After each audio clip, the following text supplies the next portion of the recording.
Welcome to the Sellernomics Podcast, where we share valuable tips and information in the Amazon and e-commerce space. Each week, we deliver the best interviews with some of the top Amazon personalities in the industry to help you grow your business. Today's episode is brought to you by Getida, the global leader in FBA auditing and reimbursements. Get $400 in free FBA reimbursements at Getida.com/Sellernomics. And now, here is your host, Lisa Kinski. Hello, everybody. Welcome to today's episode of Sellernomics. My name is Lisa Kinski. I'm your host for today, and I have my good friend, David Milstein, joining me. He comes to us from SellCord, and we're going to be talking about Walmart, why sellers should consider Walmart, differences between Walmart and Amazon, and kind of just the rise of the e-commerce underdog that Walmart is. So let's go on ahead and bring him on for today. David, how are you? Hey, Lisa, how's it going? Great to see you. Good to see you again too, dear. It's always nice to see your familiar face at shows and across the social medias and things. Oh, yeah. So, David, let's just get straight into it. So, why should e-commerce sellers consider Walmart as part of their marketing mix? Well, this is a question we hear all the time that, I'm doing well on Amazon. Why should I bother branching out to another place? I spend my focus there. And, it's kind of like if you took a look a while ago, why people got into Amazon when they did 7 years ago. It was a small growing marketplace. It was still taking some time. It didn't have the sales that you were getting today if you're, let's say, a private label brand. But if you realize the opportunity that you do, if you do today and look back and like, wow, that is a really crazy opportunity where sellers that were on here 7 years ago are now behemoths on the platform. If you see that opportunity and understand that Walmart is yet another opportunity like this, where the growth has been insane just over the past few years and where it's headed, and to know that it is trying to be that next, we call it here the underdog, it's growing. If you put in your investment over here, you'll see that in a few years come through. And, just other points, we say in general, Walmart should be doing 10 to 20% of your Amazon sales. So it's a really pretty decent or easy way to just grow your revenue 10 to 20%, which is very difficult to do on other platforms. If you want to get to go D2C, the amount of work that you have to put in order to get to that 10% threshold is going to be substantial, because you have to focus on outside, marketing, versus Walmart. It's similar to what you know already. Amazon, yes, it's a different marketplace, but they both work on the same core principles. And the same effort that you put into Amazon, if you go ahead and put that into Walmart, you're going to see the results. It's going to be much smaller than Amazon, but that's just because the marketplace is smaller. But give it the work it needs, put in the effort, and you're planting your seeds for future growth. You're going to see that results. You'll see sales today and even more sales in a few years.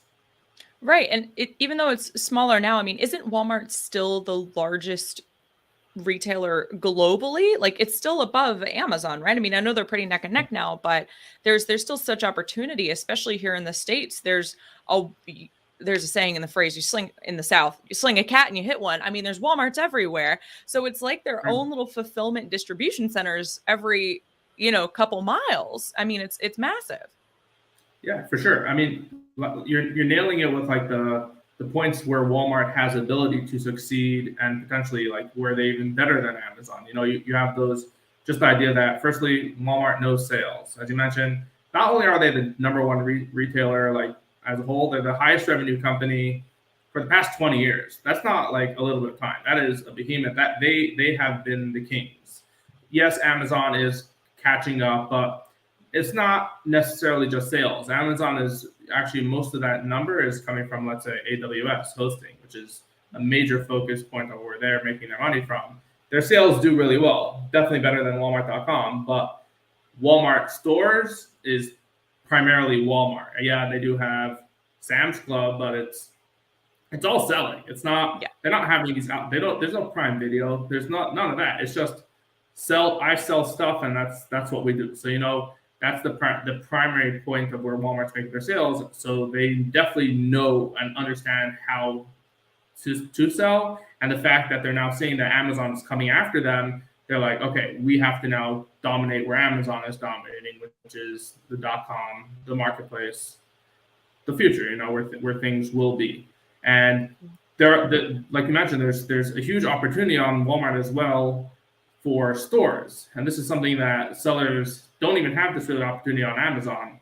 You do have like vendors on Amazon, it does exist, but Walmart is a lot more of a real 1P side of things. If your products do well on Marketplace, you do have the opportunity to then pitch your product directly to Walmart in what they call open call. They have the 10th open call this year, so they're doing like a whole special event where you pitch your products to the buyers, and if you get accepted, you actually go down to Arkansas, you meet with them, and you do an even bigger pitch. And if you succeed, you get your products in store. That's crazy. You could go from being some little private label seller, and all of a sudden you're in 1,000 Walmarts across the country.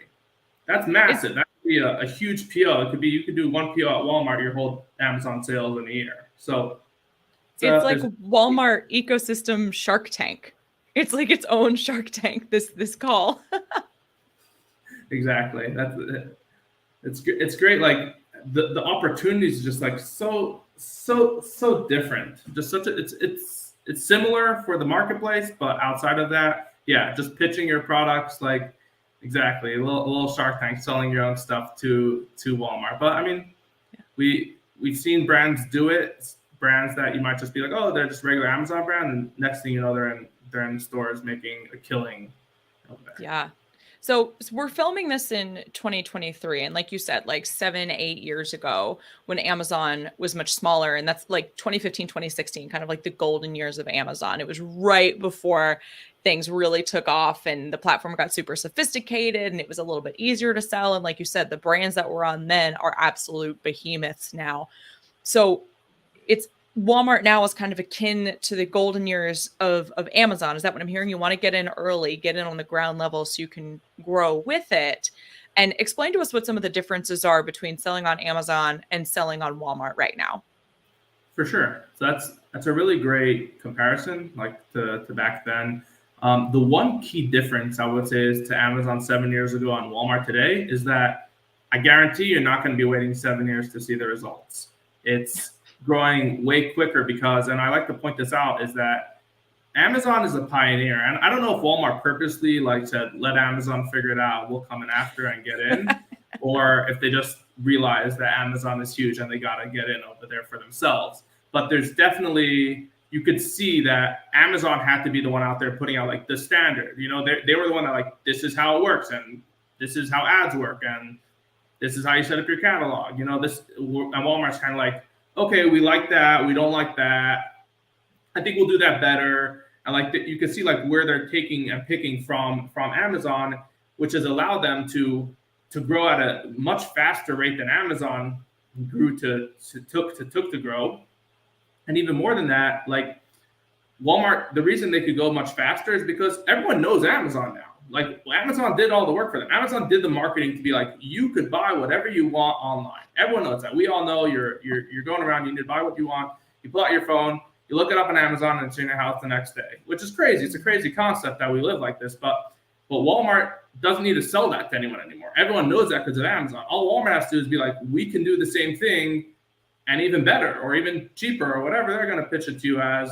They'll get it to you faster. I think that's the way Walmart's going to go. So you're really going to pitch the quick delivery just because of how close they have warehouses to everyone. Like they have a warehouse within 50 miles of every American, which is crazy. Like that's so close. And if they could get all these products or even a couple units into each warehouse, like they could have products to you in a couple hours, which will really compete with Amazon's overnight. So that's just some of the ideas of like how Walmart's growth is going to be similar to that of Amazon, or different rather from that of Amazon.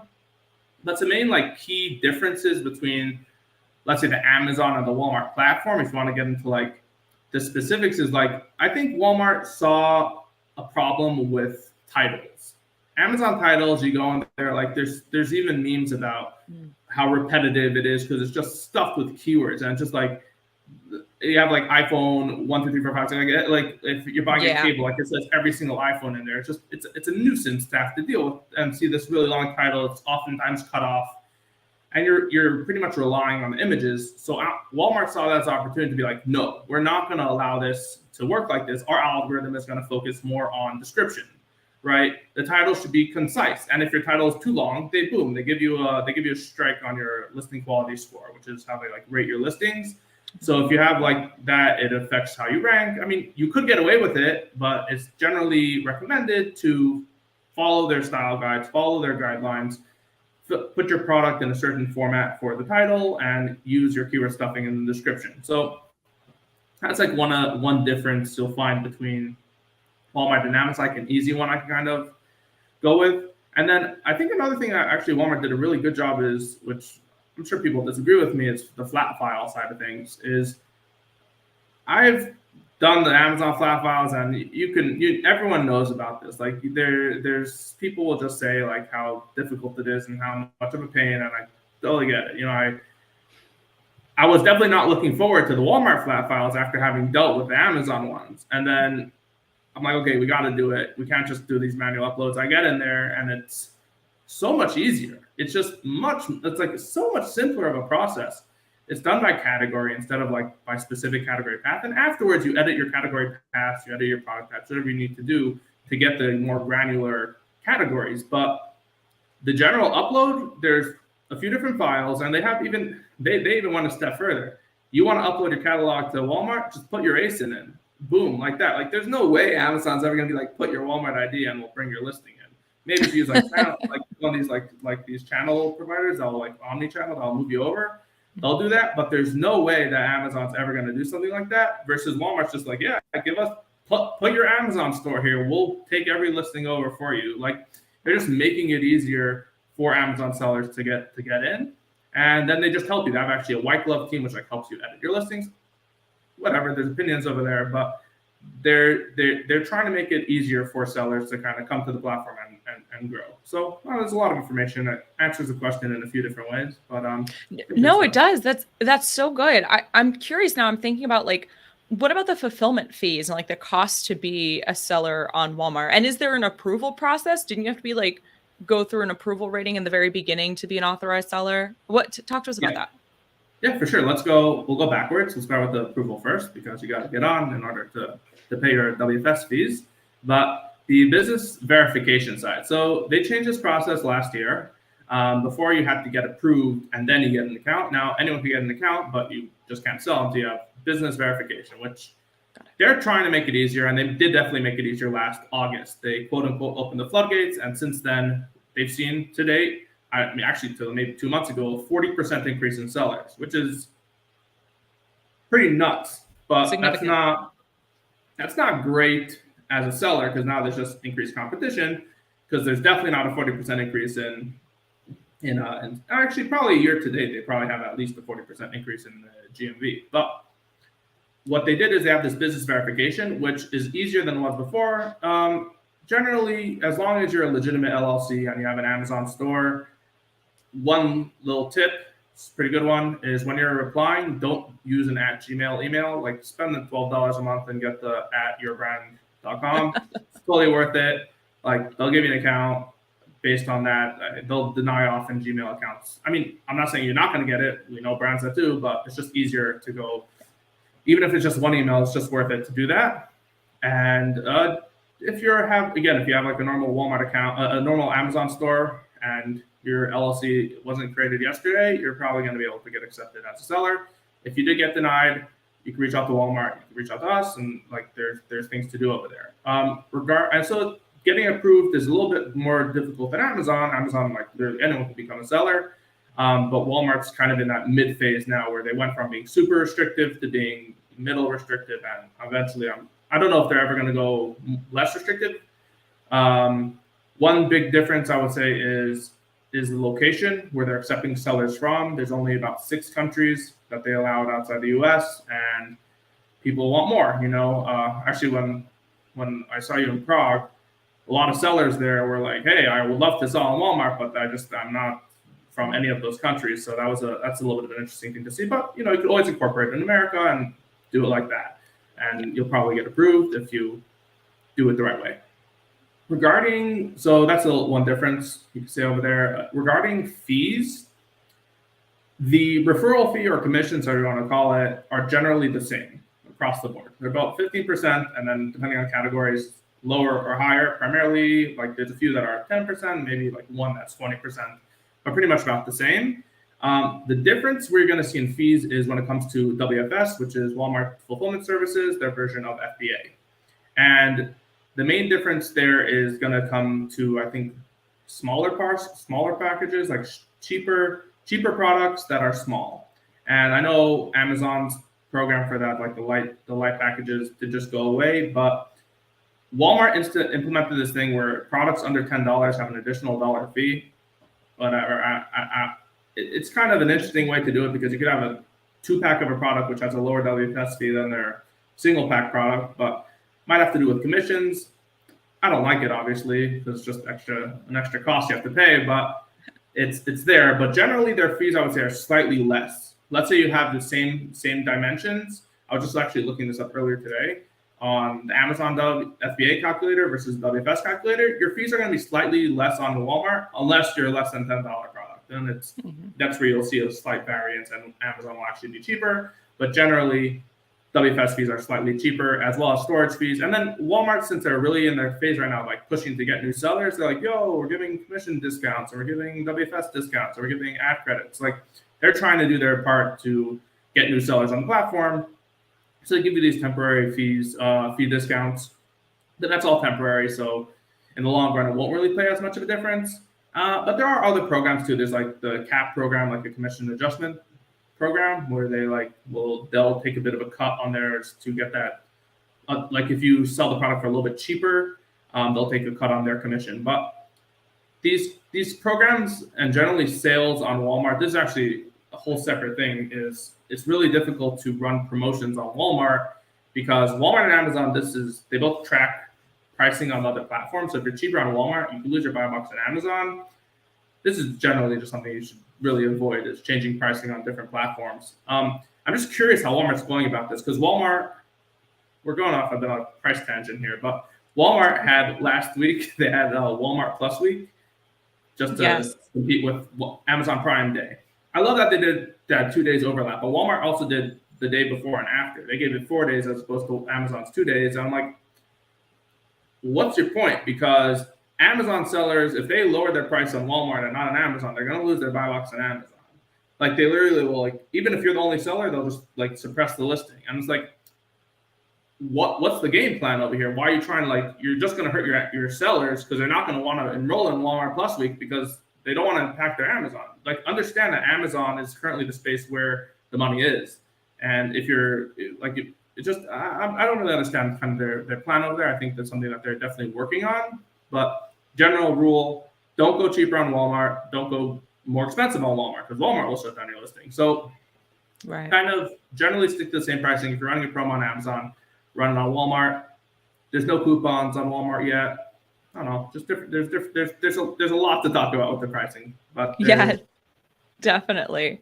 And I want to dive into all of that a little bit deeper in just a second when we come back. But first, we need to hear a quick message from our sponsor. Did you know that Amazon probably owes you money for FBA reimbursements? Get $400 in free FBA reimbursements at Getida.com/Sellernomics. All right, you guys, head over to Getida.com/Sellernomics for that first 400 in FBA reimbursements free. I'm back with David Milstein with SellCord, talking all about Walmart. So kind of two questions that I have sparked off of our last conversation. When we're talking about WFS fees, the Walmart Fulfillment Services fees, I'm curious if there is any kind of reimbursement program built out with Walmart like there is with Amazon. I mean, no idea why I would have that inquiry, but is there anything like that that's built out with Walmart? Yes. So there is disputes that you could have for the fees on Walmart. I think they're a little bit more restrictive when it comes to time frame for it. I'm just going to put it out there. I'm not super familiar with the Amazon process, but I am pretty familiar with the Walmart process. For returns, you have a 45-day window from when the item is refunded. You have 45 days to dispute it. And there's a whole process to how you want to go about that, like when you will win and how to do the disputes. And there's a lot to that. And then similarly on the WFS shipment, right? If let's say they have missing units, you have 50 days from when they received it, but you can't submit a case before 10 days. So you have between the 10 and the 50-day mark. So you have a 40-day window to submit your dispute for your missing inventory from a shipment. Now, there's other disputes outside of that, which you don't really have a statute of limitations. Let's say you're getting billed an incorrect WFS fulfillment fee, where they have, let's say, the wrong dimensions on your product, that you could just send them a rectified, like, hey, by the way, you're billing me the wrong amount. This is the real dimensions. They use a Cubiscan. Mm-hmm. They'll pull down your product, they'll measure it, and then they'll refund you for your whole past. Like any fee that they overcharge, they'll just give you a one-time big thing and they'll change the fee. Similarly for their storage fees.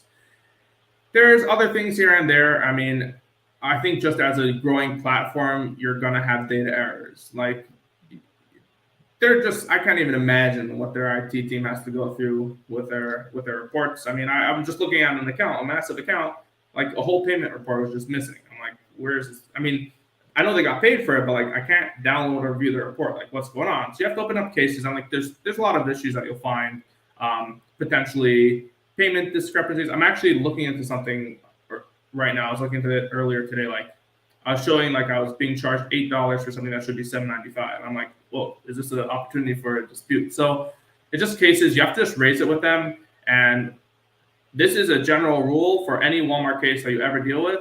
And it's just consistency. Be consistent, because they're going to toss you from one team to the next. And you're just going to, if you give up, you're done. But if you just like stick to it, make sure they don't close the case on you, keep on fighting back and forth, hit them with proof, hit them like, this is what the guides say, because they might come at you with something outside of the guides. Just keep telling them what it says, what they're supposed to be doing, and eventually they'll be like, all right, here's your refund.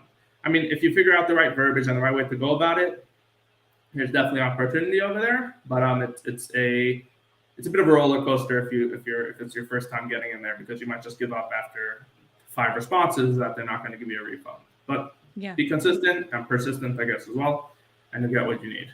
Yeah, good insight on that. Definitely a program it seems like they'll build out to be a little bit more robust as they get more sellers and as they experience more instances of this. But I'm glad to hear that they have something to help the sellers when there are issues. That's good to know. Another question that I had was going to be advertising on the platform. Everybody knows that advertising on Amazon is extremely competitive, and to get that top spot is a mixture of paid and organic. I mean, what does it look like on Walmart right now in the advertising scheme? Fantastic question. So advertising is much, much less advanced on Walmart than it is on Amazon. And it's going to get there, guaranteed. But just the fact that in the past year or two, the updates that they've made, second price auction, it used to be 2 years ago, like you could not place a bid for a manual campaign if your product didn't already rank in the first 124 spots, like within the first 4 pages.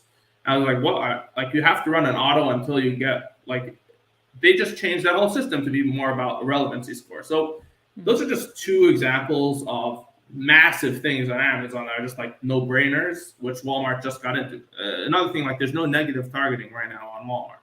You can't do negative targeting, and day parting is like, yeah, there's some tools that they figured out how to do it, but the base like Ad Center, which is Walmart's main tool to do it, is not capable. Additionally, APIs are restricted specifically to providers, and if you just want to run ads yourself through your own system, a home built system, you can't do that.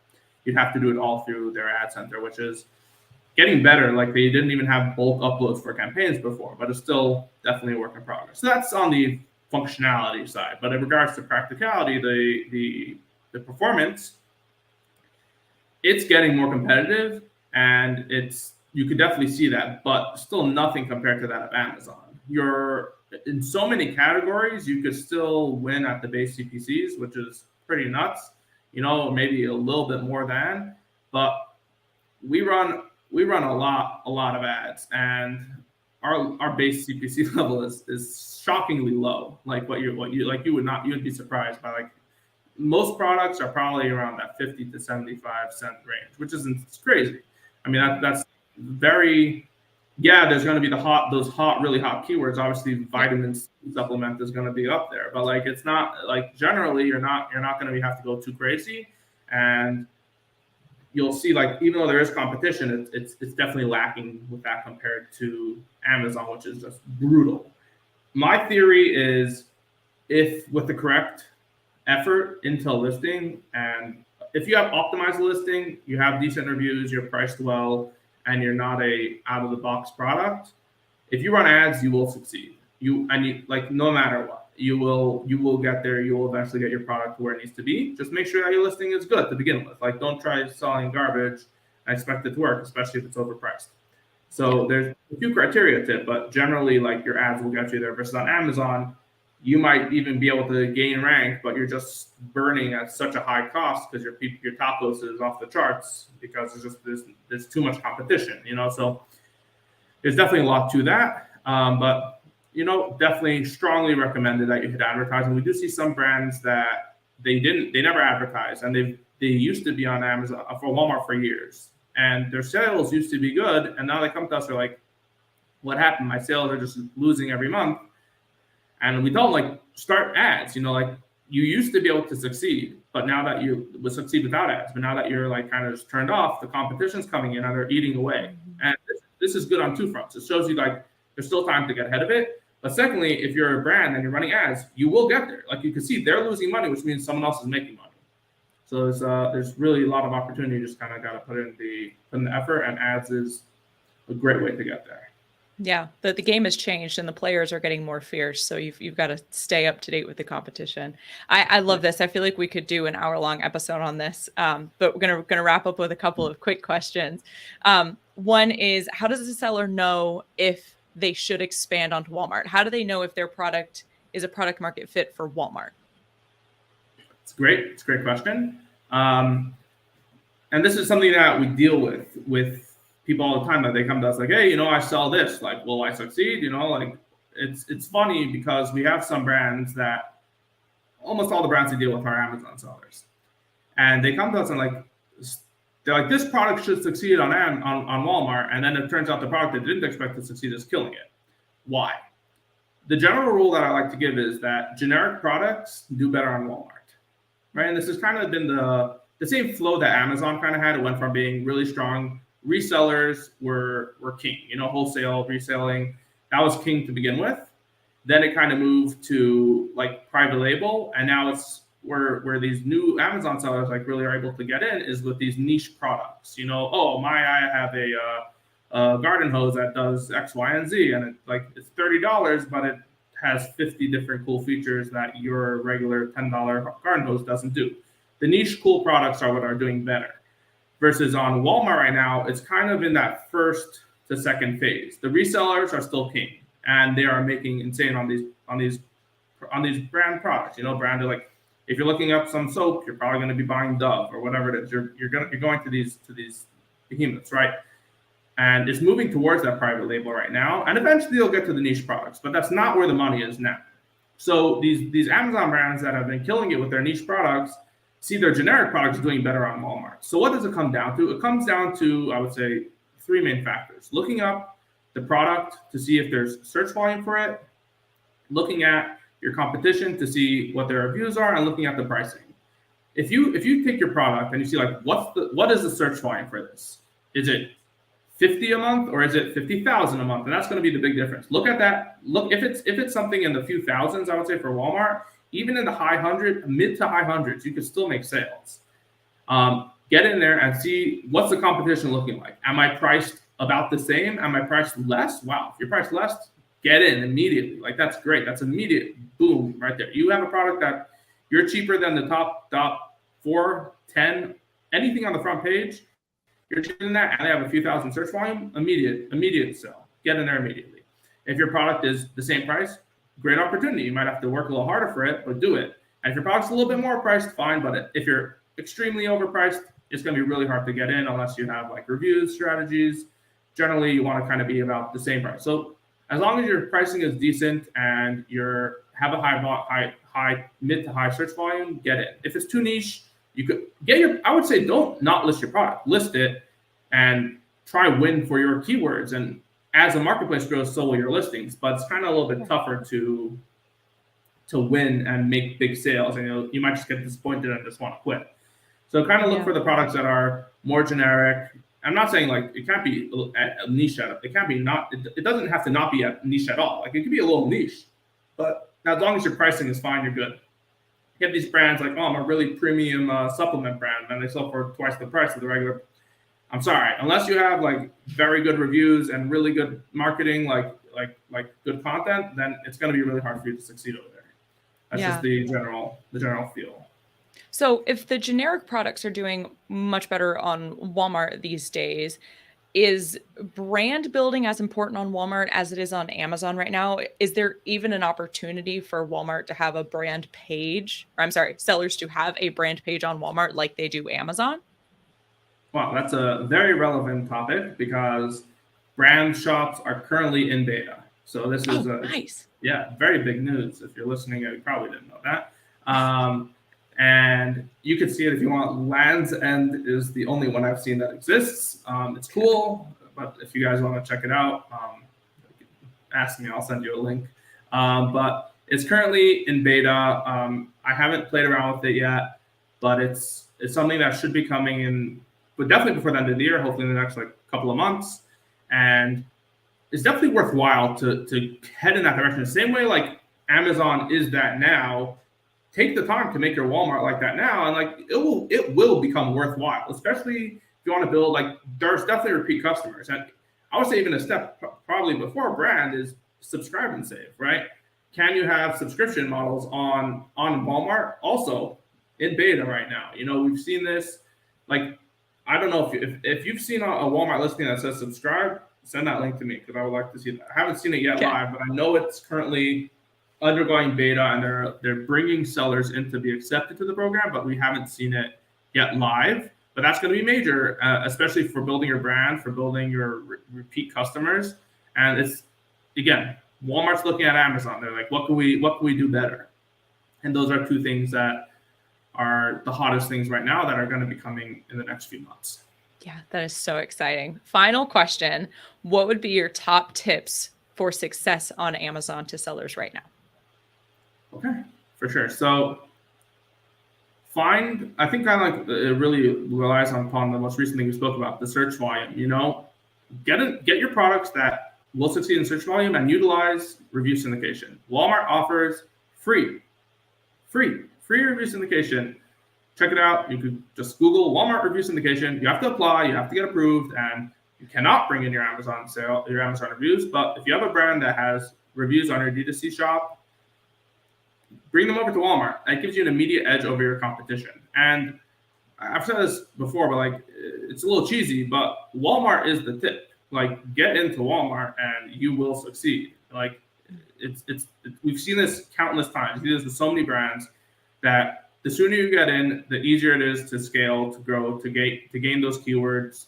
But if you wait, you're just going to cost you more for your advertising, and it's going to eventually be that marketplace that Amazon is today, where it's brutal to get to the top of where you want to go. But if you see the opportunity the same way you saw that opportunity with Amazon, head over to Walmart.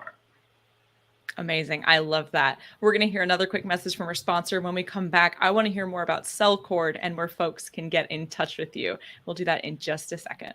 Today's episode is brought to you by Getida, the global leader in FBA auditing and reimbursements.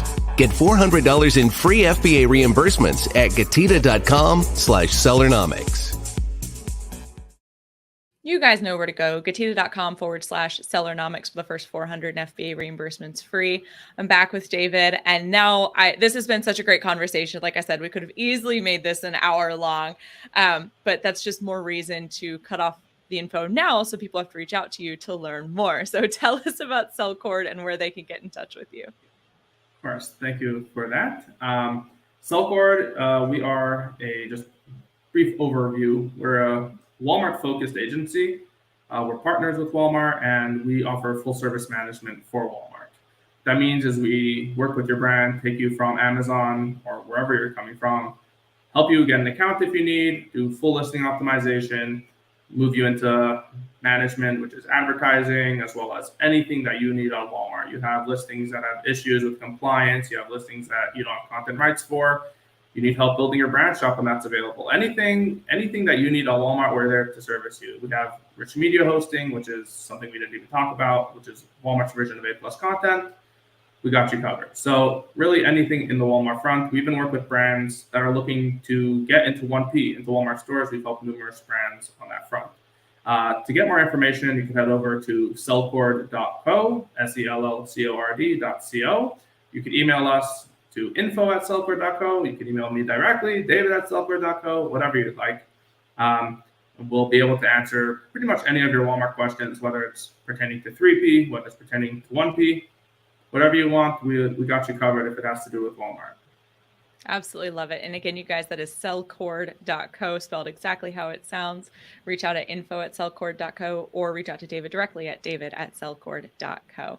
David, thank you so much. This has been awesome. I love every time we get to chat. And like I said, we're going to have you come back after a couple of months when Walmart's made even some more improvements. There may be some exciting changes. Maybe when things come out of beta, we can do a little demo. So thank you so much for being here. Sure. Thanks, Lisa. Really appreciate you having me. Thank you. Of course. And thank you so much for everybody who tuned in today. If you liked what you heard, please give us a thumbs up. Share your thoughts in the comments. I do that every time. Subscribe to the show, and we will see you on the next one.